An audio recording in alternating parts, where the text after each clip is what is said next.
স্বামী বিবেকানন্দের বাণী ও রচনা। অধ্যায় দেববাণী 6। সোমবার 15 জুলাই। যেখানে স্ত্রী লোকদের বহু বিবাহ প্রথা প্রচলিত আছে, যেমন তিব্বতে, সেখানে স্ত্রী লোকদের শারীরিক শক্তি পুরুষের চেয়ে বেশি। যখন ইংরাজেরা ওই দেশে যায়, এই স্ত্রী লোকেরা জোয়ান জোয়ান পুরুষদের ঘাড়ে নিয়ে পাহাড় চড়াই করে। মালাবার দেশে অবশ্য মেয়েদের বহু বিবাহ নাই, কিন্তু সেখানে সব বিষয়ে তাদের প্রাধান্য। সেখানে সর্বত্রই বিশেষভাবে পরিষ্কার পরিচ্ছন্ন রাখবার দিকে নজর দেখা যায়, আর বিদ্যা চর্চায় যার পর নাই উৎসাহ। ওই দেশে দেখিয়াছি অনেক মেয়ে ভালো সংস্কৃত বলতে পারে, কিন্তু ভারতের অন্যত্র 10 লক্ষের মধ্যে একটি মেয়েও সংস্কৃত বলতে পারে কি না সন্দেহ। স্বাধীনতায় উন্নতি হয়, আর দাসত্ব থেকে অবনতি হয়ে থাকে। পর্তুগিজ বা মুসলমান কারু দ্বারাই মালাবার কখনো বিজিত হয়নি। দ্রাবিড়ীরা মধ্যে এশিয়া এক অনার্য জাতি। আর্যদের পূর্বেই তারা ভারতে এসেছিল, আর দক্ষিণাত্যের দ্রাবিড়ীরাই সবচেয়ে সভ্য ছিল। তাদের মধ্যে পুরুষের চেয়ে নারীর সামাজিক অবস্থা উন্নত ছিল। পরে তারা ভাগ হয়ে গেল, কতকগুলি মিশরে, কতকগুলি বেবিলনিয়ায় চলে গেল, অবশিষ্ট ভারতেই রইল। মঙ্গলবার 16 জুলাই। শঙ্কর। অদৃষ্ট অর্থাৎ অব্যক্ত কারণ বা সংস্কার আমাদের যাগযজ্ঞ উপাসনা আদি করায়। তা থেকে ব্যক্ত ফল উৎপন্ন হয়ে থাকে, কিন্তু মুক্তি লাভ করতে হলে আমাদের ব্রহ্ম সম্বন্ধে প্রথমে শ্রবণ, পরে মনন, তারপর নিদিধ্যাসন করতে হবে। কর্মের ফল আর জ্ঞানের ফল সম্পূর্ণ পৃথক। সর্বপ্রকার নীতি ধর্মের মূল হচ্ছে বিধিনিষেধ। এই কাজ করো এবং এই কাজ করো না, কিন্তু প্রকৃতপক্ষে দেহ মনের সঙ্গেই এগুলির সম্বন্ধ। সর্বপ্রকার সুখ দুঃখ ইন্দ্রিয়ের সঙ্গে অচ্ছেদ্যভাবে জড়িত। সুতরাং সুখ দুঃখ ভোগ করতে গেলেই শরীরের প্রয়োজন। যার দেহ যত উন্নত, তার ধর্ম বা পুণ্যের আদর্শ তত উচ্চ। এই রকম ব্রহ্ম পর্যন্ত পর্যন্ত সকলেরই শরীর আছে, আর যতক্ষণ শরীর আছে ততক্ষণ সুখ দুঃখ থাকবেই। কেবল দেহভাব মুক্ত হলেই সুখ দুঃখ অতিক্রম করা যেতে পারে। শঙ্কর বলেন, আত্মা দেহহীন। কোনো বিধি নিষেধের দ্বারা মুক্তি লাভ হতে পারে না। তুমি সদা মুক্তই আছো। যদি তুমি পূর্ব হতেই মুক্ত না থাকো, তবে কিছুই তোমায় মুক্তি দিতে পারে না। আত্মা স্বপ্রকাশ। কার্য কারণ আত্মাকে স্পর্শ করতে পারে না। এই দেহ শূন্য ভাব বা বিদেহ অবস্থার নামই হল মুক্তি। ভূত ভবিষ্যৎ ও বর্তমান সব কিছুর পারে ব্রহ্ম। যদি মুক্তি কোনো কর্মের ফল হতো, তবে তার কোনো মূল্যই থাকত না। সেটা একটি যৌগিক বস্তু হতো। সুতরাং তার ভিতর বন্ধনের বীজ নিহিত থাকত। এই মুক্তি আত্মার একমাত্র নিত্যভাব। তাকে লাভ করতে হয় না, সেটা আত্মার যথার্থ স্বরূপ। তবে আত্মার উপর যে আবরণ পরে রয়েছে, সেইটে সরাবার জন্য, বন্ধন ও ভ্রম দূর করবার জন্য কর্ম ও উপাসনার প্রয়োজন। এরা মুক্তি দিতে পারে না বটে, কিন্তু তথাপি আমরা যদি নিজেরা চেষ্টা না করি, তাহলে আমাদের চোখ ফুটে না, আমরা আমাদের স্বরূপ জানতে পারি না। শঙ্কর আরও বলেন, অদ্বৈতবাদী বেদের গৌরব মুকুট, কিন্তু বেদের নিম্নতর ভাবগুলিরও প্রয়োজন আছে, কারণ তারা আমাদের কর্ম ও উপাসনার উপদেশ দিয়ে থাকে, আর এইগুলির সাহায্যেও অনেকে ভগবানের কাছে গিয়া থাকে। তবে এমন অনেকে থাকতে পারে যারা কেবল অদ্বৈতবাদের সাহায্যেই সেই অবস্থায় যাবে। অদ্বৈতবাদ যে অবস্থায় নিয়ে যায়, কর্ম এবং উপাসনাও সেই অবস্থাতেই নিয়ে যায়। শাস্ত্র ব্রহ্ম সম্বন্ধে কিছু শিক্ষা দিতে পারে না, কেবল অজ্ঞান দূর করে দিতে পারে।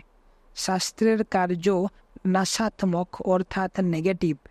শঙ্করের প্রধান কৃতিত্ব এই যে তিনি শাস্ত্রও মেনেছিলেন, আবার সকলের সামনে মুক্তির পথও খুলে দিয়েছিলেন। কিন্তু যাই বলো, তাকে ওই নিয়ে চুলচেরা বিচার করতে হয়েছে। প্রথমে মানুষকে একটা স্থূল অবলম্বন দাও, তারপর ধীরে ধীরে তাকে সর্বোচ্চ অবস্থায় নিয়ে যাও। বিভিন্ন প্রকার ধর্ম এই চেষ্টাই করেছে, আর এ থেকে বোঝা যায় কেন ওই সকল ধর্ম জগতে এখনও রয়েছে এবং কি করে প্রত্যেকটি মানুষের উন্নতির কোনো না কোনো অবস্থার উপযোগী। শাস্ত্র অবিদ্যা দূর করতে সাহায্য করে, কিন্তু শাস্ত্রও ওই অবিদ্যার অন্তর্গত। শাস্ত্রের কাজ হচ্ছে জ্ঞানের উপর যে অজ্ঞান রূপ আবরণ এসে পড়েছে তা দূর করা। সত্য ও সত্যকে দূর করে দেবে। তুমি মুক্তই আছো, তোমাকে মুক্ত করা যায় না যতক্ষণ পর্যন্ত তুমি ধর্ম মত বিশেষ অবলম্বন করে আছো, ততক্ষণ তুমি ব্রহ্মকে লাভ করনি। যিনি মনে করেন আমি জানি, তিনি জানেন না। যিনি স্বয়ং জ্ঞাতা স্বরূপ, তাকে কে জানতে পারে? দুটি চিরন্তন বস্তু আছে, ব্রহ্ম ও জগৎ। প্রথমটি অর্থাৎ ব্রহ্ম অপরিণামী, দ্বিতীয়টি অর্থাৎ জগৎ পরিণামী। জগৎ অনন্তকাল ধরে রয়েছে। যেখানে পরিণাম কতখানি হচ্ছে মন তা ধরতে পারে না, তোমরা তো তাকেই অনন্ত বলে থাকো। জগৎ ও ব্রহ্ম এক বটে, কিন্তু একই সময়ে তো তোমরা দুটো দেখতে পাও না। একখানা পাথরের উপর একটা ছবি বা মূর্তি খোদাই করা রয়েছে। যখন তোমার পাথরের দিকে খেয়াল থাকে, তখন খোদাইয়ের দিকে থাকে না। আবার যখন খোদাইয়ের দিকে মন দাও, তখন পাথরের খেয়াল থাকে না, অথচ দুই এক। তুমি কি এক মুহূর্তের জন্যও নিজেকে সম্পূর্ণ স্থির শান্ত করতে পারো?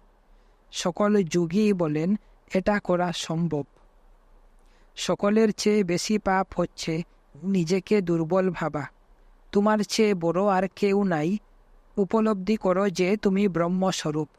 কোনো বস্তুতে তুমি যে শক্তির বিকাশ দেখো, সে শক্তি তোমারই দেওয়া। আমরা সূর্য চন্দ্র তারা অতিক্রম করে রয়েছি। আমরা জগৎ প্রপঞ্চের উপরে। শিক্ষা দাও মানুষ ব্রহ্মস্বরূপ। মন্দ বলে কিছু আছে, এটি স্বীকার করো না। যা নাই তাকে আর নতুন করে সৃষ্টি করো না। সদর্পে বলো, আমি প্রভু, আমি সকলের প্রভু। আমরাই নিজেদের শৃঙ্খল নিজেরা গড়েছি, আর আমরাই কেবল ওই শিকল ভাঙতে পারি। কোনো প্রকার কর্ম তোমায় মুক্তি দিতে পারে না, কেবল জ্ঞানের দ্বারাই মুক্তি হতে পারে। জ্ঞান ও প্রতিরুদ্ধ। ইচ্ছা হলো তাকে গ্রহণ করলাম, ইচ্ছা হলো ত্যাগ করলাম, এরূপ হতে পারে না। যখন জ্ঞান উদয় হবে, মনকে তা গ্রহণ করতেই হবে। সুতরাং এই জ্ঞান লাভ মনের কার্য নয়, তবে মনে ওই জ্ঞানের প্রকাশ হয়ে থাকে বটে। কর্ম বা উপাসনার ফল এইটুকু যে উতে তোমার যে স্বরূপ বলেছিলে তা ফিরে পাও। আত্মা যে দেহ, এইটে মনে করাই সম্পূর্ণ ব্রহ্ম। সুতরাং আমরা এই শরীরে থাকতে থাকতেই মুক্ত হতে পারি। দেহের সঙ্গে আত্মার কিছুমাত্র সাদৃশ্য নাই। মায়ার অর্থ কিছু না নয়, অসৎকে সৎ বা সত্য বলে গ্রহণ করা। বুধবার 17 জুলাই। রামানুজ জগৎ প্রপঞ্চকে চিৎ অর্থাৎ জীব আত্মা বা প্রাণী, ও চিৎ অর্থাৎ জড় প্রকৃতি এবং ঈশ্বর, এই তিন ভাগে ভাগ করেছেন। অথবা চেতন, অবচেতন ও অধিচেতন, এই তিন ভাগ। শঙ্কর কিন্তু বলেন জীব আত্মা অর্থাৎ চিৎ ও পরমাত্মা অর্থাৎ ঈশ্বর বা ব্রহ্ম এক বস্তু। ব্রহ্ম সত্য স্বরূপ, জ্ঞান স্বরূপ, অনন্ত স্বরূপ। ওই সত্য, জ্ঞান ও অনন্ত তার গুণ নয়। ব্রহ্মকে চিন্তা করতে গেলেই তাকে বিশিষ্ট করা হয়। তার সম্বন্ধে বড় জোর বলা যেতে পারে ওম তৎসৎ, অর্থাৎ তিনি সত্তাস্বরূপ, তিনি অস্থিস্বরূপ, এইমাত্র। শঙ্কর আরও জিজ্ঞাসা করেন, তুমি কি সত্তাকে আর সব বস্তু থেকে পৃথক করে দেখতে পারো? দুটি বস্তুর মধ্যে বিশেষ বা পার্থক্য কোনখানে? ইন্দ্রিয় জ্ঞানে নয়, কারণ তা হলে সব জিনিসই একরকম বোধ হতো। আমাদের বিষয় জ্ঞান একটার পর আরও একটা এই ক্রমে হয়ে থাকে। একটা বস্তু কি তা জানতে গেলেই সঙ্গে সঙ্গে জানতে হয় সেটা কি নয়। দুটি বস্তুর মধ্যে পার্থক্যগুলি আমাদের স্মৃতির মধ্যে অবস্থিত, আর চিত্তে যা সঞ্চিত রয়েছে তারই সঙ্গে তুলনা করে আমরা এগুলি জানতে পারি। বস্তুর স্বরূপের মধ্যে ভেদ নাই, সেটা আমাদের মস্তিষ্কে রয়েছে। বাইরে এক অখণ্ড বস্তুই রয়েছে, ভেদ কেবল ভেতরে, আমাদের মনে। সুতরাং বহু জ্ঞান মনেরই সৃষ্টি। এই বিশেষগুলি গুণ পদবাচ্য হয় যখন তারা পৃথক পৃথক থাকে, অথচ কোনো একটি জিনিসের সঙ্গে জড়িত থাকে। এই বিশেষ জিনিসটা কি তা আমরা ঠিক করে বলতে পারি না।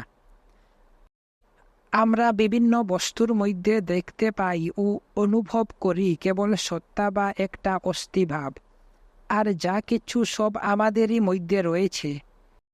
কোনো বস্তুর সত্তা সম্বন্ধেই শুধু আমরা নিঃসংশয়ে প্রমাণ পেয়ে থাকি।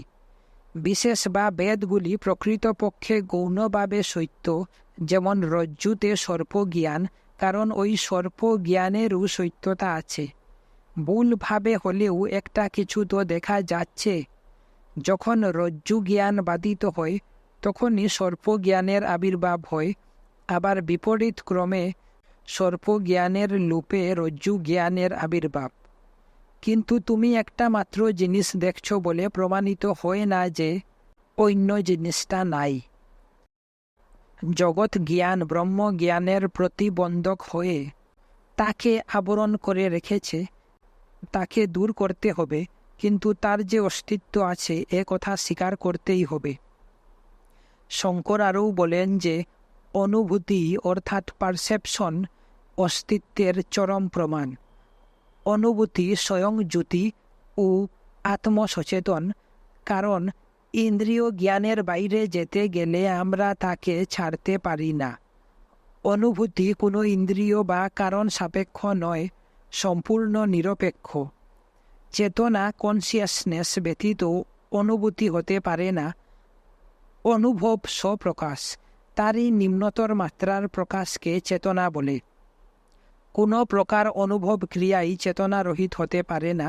প্রকৃতপক্ষে প্রত্যেক অনুভূতির স্বরূপই হচ্ছে চেতনা। সত্তা আর অনুভব এক বস্তু, দুটি পৃথক পৃথক ভাব একসঙ্গে জুড়া নয়। যার কোনো কারণ বা প্রয়োজন নাই তাই অনন্ত। সুতরাং অনুভূতি যখন নিজেই নিজের চরম প্রমাণ, তখন অনুভূতিও অনন্ত স্বরূপ। অনুভূতি সর্বদাই স্বসংবেদ্য। অনুভূতি নিজেই নিজের জ্ঞাতা স্বরূপ। এটা মনের ধর্ম নয়, কিন্তু তা থেকেই মন হয়েছে। অনুভূতি নিরপেক্ষ, পূর্ণই একমাত্র জ্ঞাতা। সুতরাং প্রকৃতপক্ষে অনুভূতি আত্মা। অনুভূতি স্বয়ং অনুভব করে, কিন্তু আত্মাকে জ্ঞাতা বলা যেতে পারে না, কারণ জ্ঞাতা বললে জ্ঞান রূপ ক্রিয়ার কর্তাকে বোঝায়। কিন্তু শঙ্কর বলেন আত্মা অহং নন, কারণ তাতে আমি আছি এই ভাবটি নাই। আমরা অর্থাৎ অহং ভাব সেই আত্মার প্রতিবিম্ব মাত্র। আত্মা ও ব্রহ্ম এক। যখনই তুমি সেই পূর্ণ ব্রহ্ম সম্বন্ধে কিছু বলো বা ভাবো, তখনই আপেক্ষিকভাবে ওই কাজগুলি করতে হয়। সুতরাং সেখানে এই সকল যুক্তি বিচার খাটে। কিন্তু যোগাবস্থায় অনুভব ও অপরোক্ষ অনুভূতি এক হয়ে যায়। রামানুজ বিখ্যাত বিশিষ্ট অদ্বৈতবাদ আংশিকভাবে একত্ব দর্শন এবং অদ্বৈত অবস্থার অভিমুখে একটি সোপান স্বরূপ। বিশিষ্ট মানেই ভেদ বা পৃথককরণ। প্রকৃতি মানে জগৎ, আর তার সদা পরিণাম বা পরিবর্তন হচ্ছে। পরিবর্তনশীল চিন্তা রাশি পরিবর্তনশীল শব্দরাশি দ্বারা অভিব্যক্ত হয়ে কখনো সেই পূর্ণ স্বরূপকে প্রমাণ করতে পারে না। ওইরূপ করে আমরা শুধু এমন একটা বস্তুতে উপনীত হই যা থেকে কতকগুলি গুণ বাদ দেওয়া হয়েছে, কিন্তু যা স্বয়ং ব্রহ্মস্বরূপ নয়। আমরা কেবল শব্দগত একত্বে পৌঁছই, তার চেয়ে আর চরম ঐক্য বার করা যায় না, কিন্তু তাতে আপেক্ষিক জগতের বিলুপ সাধন হয় না। বৃহস্পতিবার 18 জুলাই। পদ্যকার আলোচ্য বিষয় প্রধানত সাংখ্য দর্শনের সিদ্ধান্তের বিরুদ্ধে শঙ্করাচার্যের যুক্তি। সাংখ্যেরা বলেন, জ্ঞান একটি মিশ্র বা যৌগিক পদার্থ, আর তার উপারে বিশ্লেষণ করতে করতে শেষে আমরা সাক্ষীস্বরূপ পুরুষের অস্তিত্ব অবগত হই। এই পুরুষ সংখ্যায় বহু, আমরা প্রত্যেকেই এক একটি পুরুষ। অদ্বৈত বেদান্ত কিন্তু এর বিরুদ্ধে বলেন, পুরুষ কেবল একটি হতে পারেন, সেই পুরুষ চেতন। তিনি অচেতন বা কোনো গুণ সম্পন্ন হতে পারেন না, কারণ গুণ থাকলেই সেগুলি তার বন্ধনের কারণ হবে, পরিণামে সেগুলির লোপও হবে। এতএব সেই এক বস্তু অবশ্যই সর্বপ্রকার গুণ রহিত, এমনকি জ্ঞান পর্যন্ত তাতে থাকতে পারে না, এবং সেই পুরুষ জগৎ বা আর কিছুর কারণ হতে পারে না। বেদ বলেন, হে সৌম্য, প্রথমে সেই এক অদ্বিতীয় সতী ছিলেন।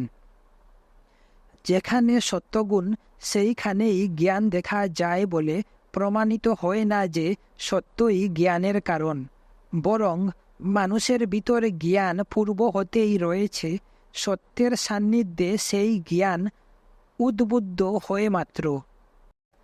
যেমন আগুনের কাছে একটা লৌহ গোলক রাখলে ওই আগুন লৌহ গোলকটার ভিতর পূর্ব হতেই যে তেজ অব্যক্তভাবে ছিল তাকেই ব্যক্ত করে গোলকটাকে উত্তপ্ত করে, তার ভিতরে প্রবেশ করে না, সেই রকম।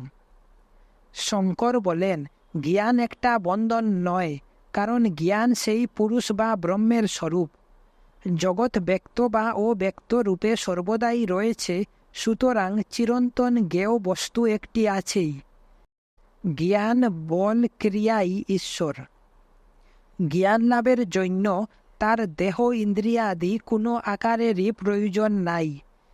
যে সসীম, তার পক্ষে সেই অনন্ত জ্ঞানকে ধরে রাখবার জন্য একটা প্রতিবন্ধকের অর্থাৎ দেহ ইন্দ্রিয়াদির প্রয়োজন আছে বটে, কিন্তু ঈশ্বরের ঐরূপ সহায়তার আদৌ কোনো আবশ্যকতা নাই। বাস্তবিক এক আত্মাই আছেন। বিভিন্ন লোকগামী সংসারী জীবাত্মা বলে স্বতন্ত্র আত্মা কিছু নাই। পঞ্চপ্রাণ যাতে একীভূত হয়েছে, এই দেহের সেই চেতন নিয়ন্তাকেই জীবাত্মা বলে, কিন্তু সেই জীবাত্মাই পরমাত্মা, যেহেতু আত্মাই সব। তুমি তাকে যে অন্য রূপ বোধ করছ, সে ভ্রান্তি তোমারই, জীবে সে ভ্রান্তি নাই।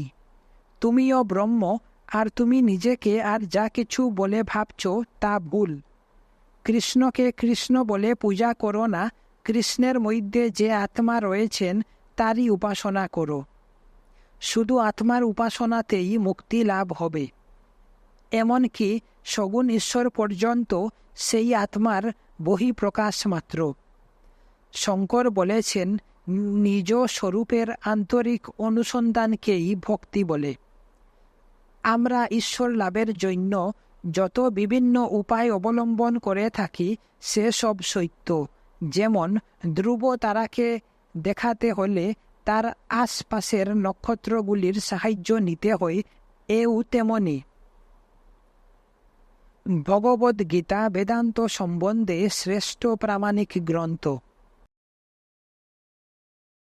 শুক্রবার 19 জুলাই। যতদিন আমার আমি তুমি এইরূপ ভেদ জ্ঞান রয়েছে, ততদিন একজন ভগবান আমাদের রক্ষা করছেন এ কথা বলবার অধিকারও আমার আছে। যতদিন আমার এইরূপ ভেদবোধ রয়েছে, ততদিন এই ভেদবোধ থেকে যে সকল অনিবার্য সিদ্ধান্ত আসে সেগুলিও নিতে হবে।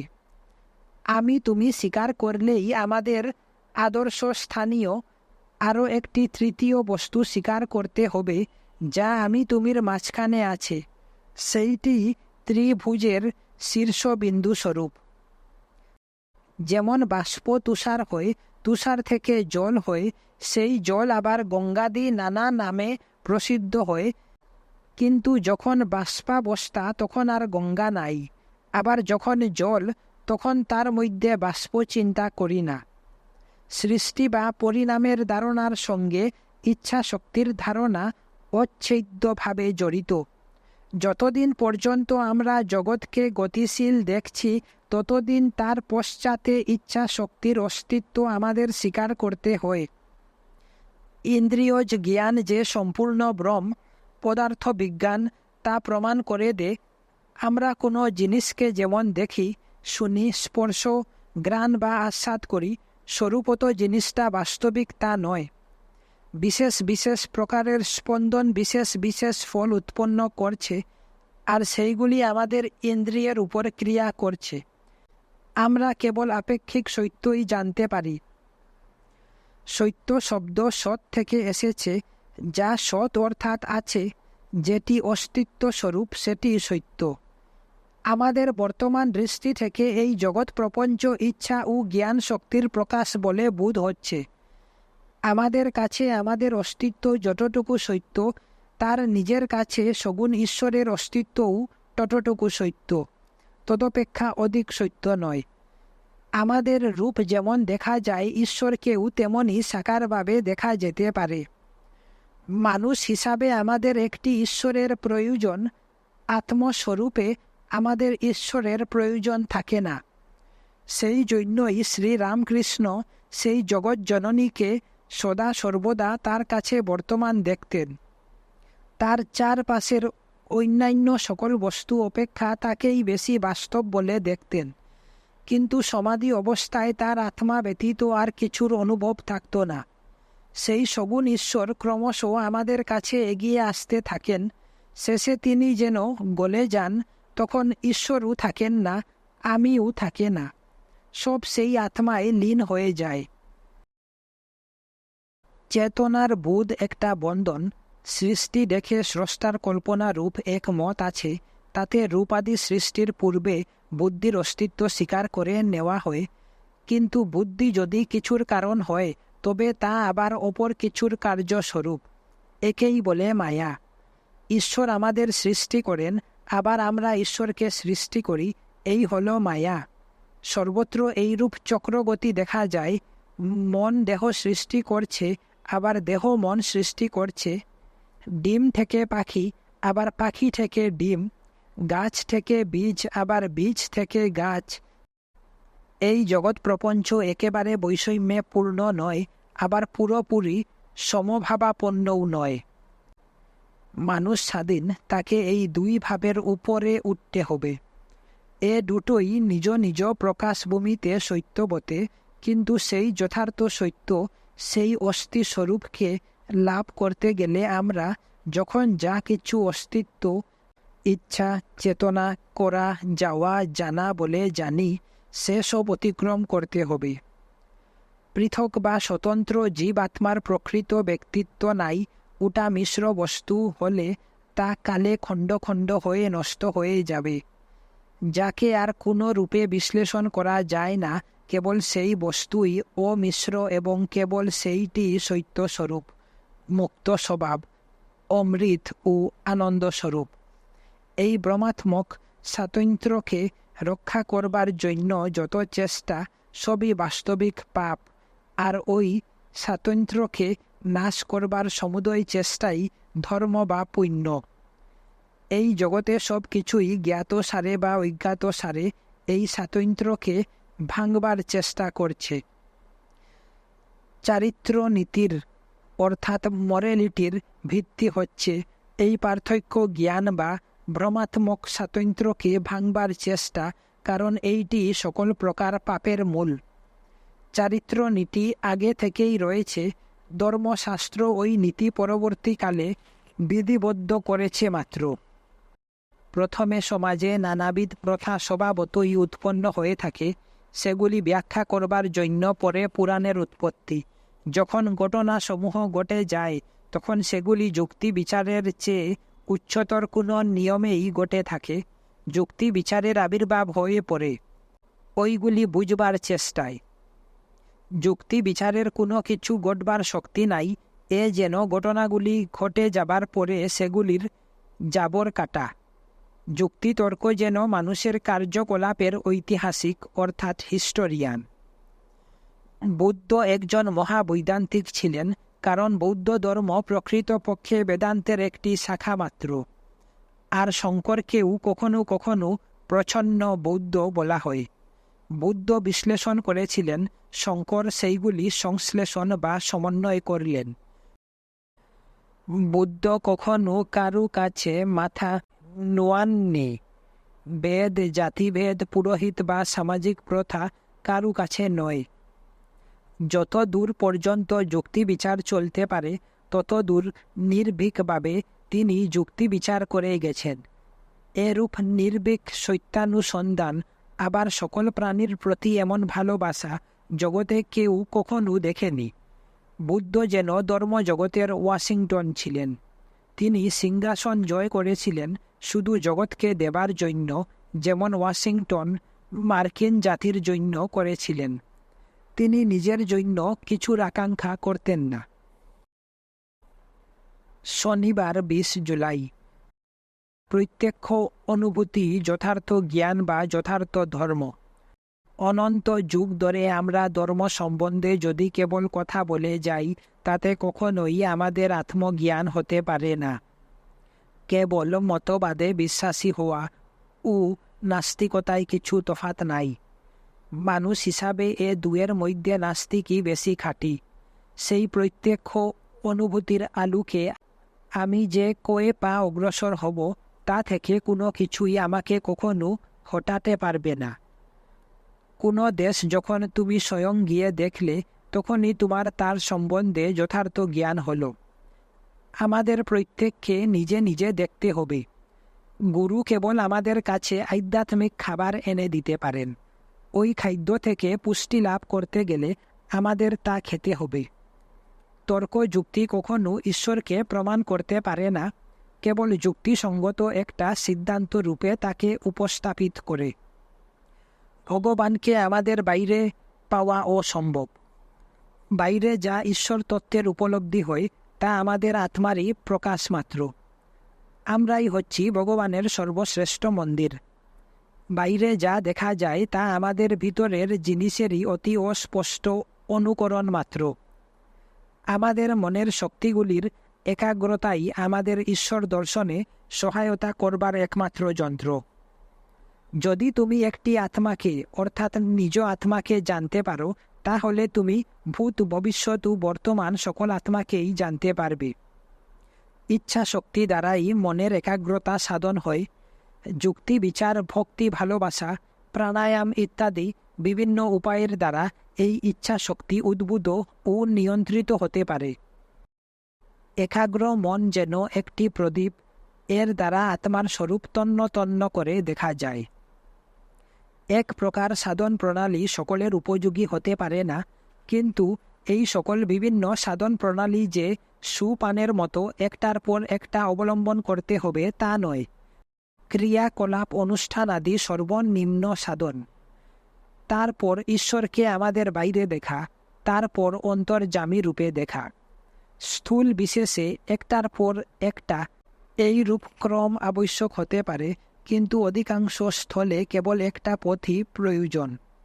জ্ঞান লাভ করতে হলে তোমাকে কর্ম ও ভক্তির পথ দিয়ে প্রথমে যেতেই হবে।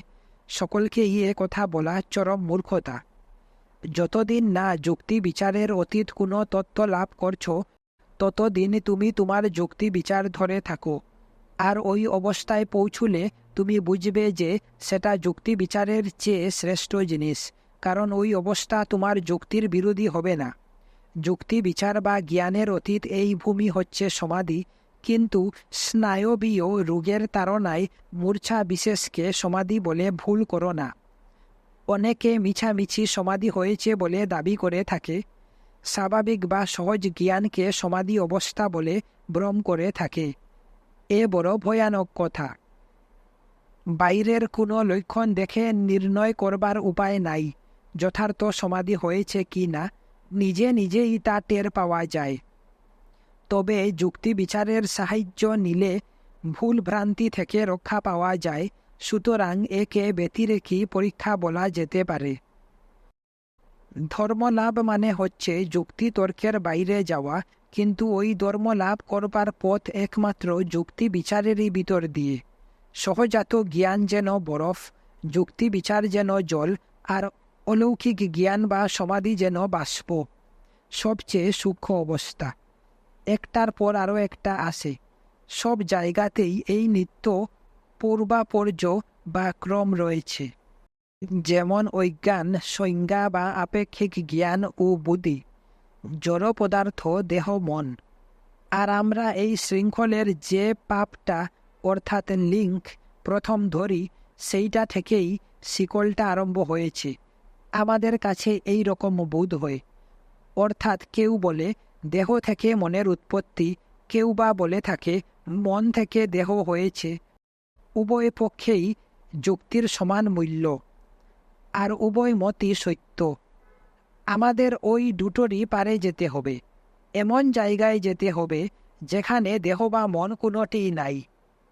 এই যে ক্রম, এও মায়া। ধর্ম যুক্তি বিচারের পারে, ধর্ম অতি প্রাকৃত। বিশ্বাস অর্থে কিছু মেনে নেওয়া নয়, বিশ্বাসের অর্থ সেই চরম পদার্থকে ধারণা করা। বিশ্বাস হৃদয় কন্দর উদ্ভাসিত করে দে। প্রথম সেই আত্মতত্ত্ব সম্বন্ধে শুনো, তারপর বিচার করো। বিচার দ্বারা উক্ত আত্মতত্ত্ব সম্বন্ধে কতদূর জানতে পারা যায় তা দেখো। এর উপর দিয়ে বিচারের বন্যা বয়ে যাক, তারপর বাকি যা থাকে সেইটুকু গ্রহণ করো। যদি কিছু বাকি না থাকে, তবে ভগবানকে ধন্যবাদ দাও যে তুমি একটা কুসংস্কারের হাত থেকে বেঁচেছ। আর যখন তুমি স্থির সিদ্ধান্ত করবে যে কিছুই আত্মাকে উড়িয়ে দিতে পারে না, যখন আত্মা সর্বপ্রকার পরীক্ষায় উত্তীর্ণ হবে, তখন তাকে দৃঢ়ভাবে ধরে থাকো এবং সকলকে ওই আত্মতত্ত্ব শিক্ষা দাও। সত্য কখনো পক্ষপাতী হতে পারে না, এতে সকলেরই কল্যাণ হবে। সব শেষে স্থিরভাবে ওই শান্ত চিত্তে তার উপর নিদিধ্যাসন করো বা তার ধ্যান করো। তোমার মনকে তার উপর একাগ্র করো। ওই আত্মার সঙ্গে নিজেকে এক ভাবাপন্ন করে ফেলো। তখন আর বাক্যের কোনো প্রয়োজন থাকবে না। তোমার ওই মৌনভাবই অপরের ভিতর সত্য তত্ত্ব সঞ্চার করবে। বৃথা কথা বলে শক্তিক্ষয় করো না, চুপচাপ ধ্যান করো। আর বহির্জগতের গণ্ডগোল যেন তোমাকে বিক্ষুব্ধ না করে। যখন তোমার মন সর্বোচ্চ অবস্থায় উপনীত হয়, তখন তুমি তা জানতে পারো না। চুপচাপ থেকে শক্তি সঞ্চয় করো, আর আধ্যাত্মিকতার বিদ্যুৎ আধার অর্থাৎ ডাইনামো হয়ে যাও। ভিখারি আবার কি দিতে পারে? রাজাই কেবল দিতে পারে। সেও আবার শুধু তখনই দিতে পারে যখন সে নিজে কিছু চায় না। তোমার যা টাকা করি তা তোমার নিজের মনে করো না, নিজেকে ভগবানের ভাণ্ডারী বলে মনে করো। ধনের প্রতি আসক্ত হইও না। নাম, যশ, টাকা করি সব যাক, এগুলি সব ভয়ানক বন্ধন। মুক্তির অপূর্ব পরিবেশ অনুভব করো। তুমি তো মুক্ত, মুক্ত, মুক্ত। অবিরত বলো, আমি দৈন্য, আমি আনন্দময়, আমি মুক্ত স্বরূপ, আমি অনন্ত স্বরূপ। আমার আত্মাতে আদি নাই, অন্ত নাই, সবই আমার আত্মা স্বরূপ। রবিবার 21 জুলাই। পাতঞ্জল যোগসূত্র। চিত্ত বা মন যাতে বৃত্তিরূপে বিভক্ত না হয়ে পড়ে, যোগশাস্ত্র তাই শিক্ষা দিয়ে থাকে। যোগস চিত্ত বৃত্তি নিরুদ্ধ। মনটা বিষয়সমূহের ছাপ ও অনুভূতির অর্থাৎ ক্রিয়া ও প্রতিক্রিয়ার মিশ্র স্বরূপ, সুতরাং তা নিত্য হতে পারে না। মনের একটা সূক্ষ্ম শরীর আছে, সেই শরীর দ্বারা মন স্থূল দেহের উপর কার্য করে থাকে।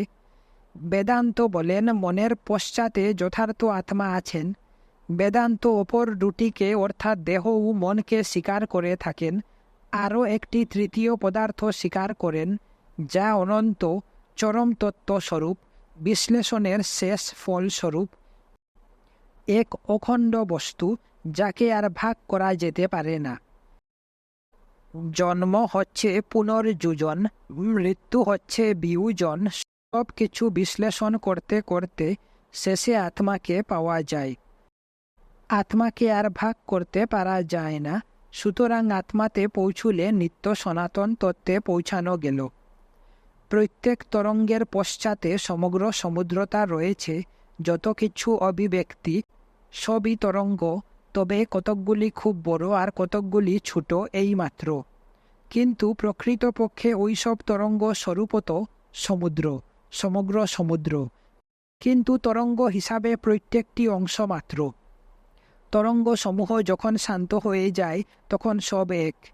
পাতঞ্জলি বলেন, দৃশ্যবিহীন দ্রষ্টা। যখন মন ক্রিয়াশীল থাকে তখন আত্মা তার সঙ্গে মিশিয়া থাকেন। অনুভূত পুরাতন বিষয়গুলির দ্রুত পুনরাবৃত্তিকে স্মৃতি বলে। অনাসক্ত হও, জ্ঞানী শক্তি, আর জ্ঞান লাভ করলেই তোমার শক্তিও আসবে। জ্ঞানের দ্বারা এমনকি এই জড় জগৎটাও তুমি উড়িয়ে দিতে পারো। যখন তুমি মনে মনে কোনো বস্তু থেকে এক একটা করে গুণ বাদ দিতে দিতে ক্রমে সব গুণই বাদ দিতে পারবে, তখন তুমি ইচ্ছে করলেই সমগ্র জিনিসটাকে তোমার জ্ঞান থেকে দূর করে দিতে পারবে।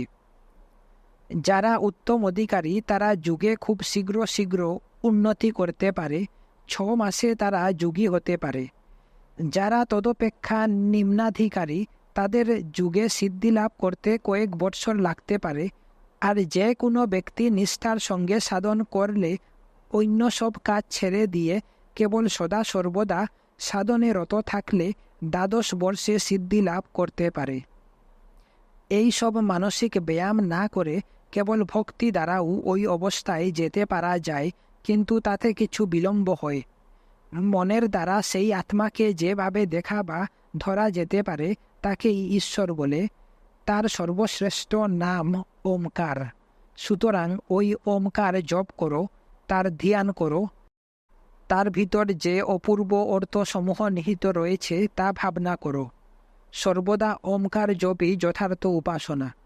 ওমকার সাধারণ শব্দমাত্র নয়, স্বয়ং ঈশ্বর স্বরূপ।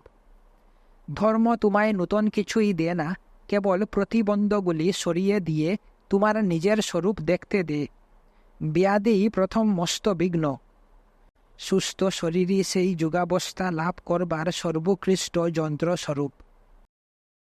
দৌর্মনস্য বা মন খারাপ হওয়া রূপ বিঘ্নটিকে দূর করা একরকম অসম্ভব বললেই হয়।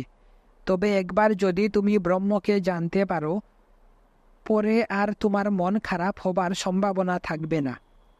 সংসার, অধ্যবসায়ের অভাব, ভ্রান্ত ধারণা, এগুলি অন্যান্য বিঘ্ন। প্রাণ হচ্ছে দেহস্থ অতি সূক্ষ্ম শক্তি, দেহের সর্বপ্রকার গতির উৎস। প্রাণ সর্বশুদ্ধ 10টি, তন্মধ্যে 5টি অন্তর্মুখ আর 5টি বহির্মুখ। একটি প্রধান প্রাণ প্রবাহ উপরের দিকে প্রবাহিত হচ্ছে, অপরগুলি নিচের দিকে।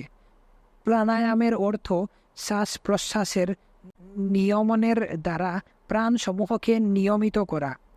শ্বাস যেন ইন্ধন, প্রাণ বাষ্প এবং শরীরটা যেন ইঞ্জিন। প্রাণায়ামে 3টি ক্রিয়া আছে। পূরক অর্থাৎ শ্বাস ভিতরে টানা, কুম্ভক অর্থাৎ শ্বাস ভিতরে ধারণ করে রাখা, আর রেচক অর্থাৎ বাইরে শ্বাস নিক্ষেপ করা। গুরু হচ্ছেন সেই আধার যার মধ্য দিয়ে আধ্যাত্মিক শক্তি তোমার কাছে পৌঁছয়। যে কেউ শিক্ষা দিতে পারে বটে, কিন্তু গুরুই শিষ্যে আধ্যাত্মিক শক্তি সঞ্চার করে থাকেন। তাতে আধ্যাত্মিক উন্নতিরূপ ফল হয়ে থাকে। শিষ্যদের মধ্যে পরস্পর ভাই ভাই সম্বন্ধ, আর ভারতের আইন এই সম্বন্ধ স্বীকার করে থাকে। গুরু তার পূর্ব আচার্যদের কাছ থেকে যে মন্ত্র বা ভাব শক্তিময় শব্দ পেয়েছেন তাই শিষ্যে সংক্রামিত করেন। গুরু ব্যতীত সাধন ভজন কিছু হতে পারে না। বরং বিপদের আশঙ্কা যথেষ্ট আছে। সাধারণত গুরুর সাহায্য না নিয়ে এই সকল যোগ অভ্যাস করতে গেলে কামের প্রাবল্য হয়ে থাকে, কিন্তু গুরুর সাহায্য থাকলে প্রায়ই এটা ঘটে না। প্রত্যেক ইষ্ট দেবতার এক একটি মন্ত্র আছে। ইষ্ট অর্থে বিশেষ উপাসকের বিশেষ আদর্শ বুঝিয়ে থাকে। মন্ত্র হচ্ছে ওই বিশেষ ভাব ব্যঞ্জক শব্দ। ওই শব্দের ক্রমাগত জপের দ্বারা আদর্শটিকে মনে দৃঢ়ভাবে রাখবার সহায়তা হয়ে থাকে। এই রূপ উপাসনা প্রণালী ভারতের সকল সাধকের মধ্যে প্রচলিত।